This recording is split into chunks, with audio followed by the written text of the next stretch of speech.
தயவு செஞ்சு சொல்கிறேன், இந்த தீட்டு, இந்த தூரமாயிட்டேன், இந்த வீடு தள்ளிட்டேன் அப்படின்றதெல்லாம் தூக்கி ஓரமாக வச்சுட்டு உங்களுக்கு ஃபுல்லாக எல்லாம் ரெடி பண்ணிக்கிங்க. உங்களுக்கு டிஸ்டர்பன்ஸ் இல்லாத அளவுக்கு நீங்கள் ஃப்ரீயாகிட்டு அந்த மாதிரி நீங்கள் நோன்பு மேற்கொண்டுக்குங்க. சரிங்களா? உங்களுக்கு ஏதாவது உறுத்தல் இருந்தால் அந்த 3 நாள் கழித்து கூட மாலை எடுத்து போட்டுக்குங்க. நோன்பு கண்டிப்பாக கடைபிடிக்கலாம்.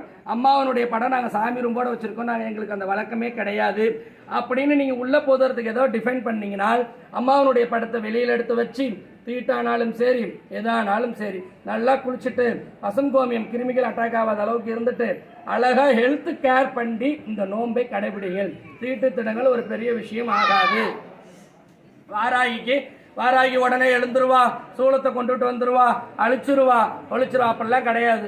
என் மனைவியும் தீட்டாகிறவங்க தான் கோவிலில் பணி செஞ்சிட்டு இருக்காங்க. என்னுடன் சேர்ந்து ஆன்மீக பயணத்துக்கு வந்துட்டு இருக்காங்க. அண்ணாவோட மனைவியும் அதுதான், என்னுடைய நண்பர்களுடைய மனைவியும் எல்லாரும்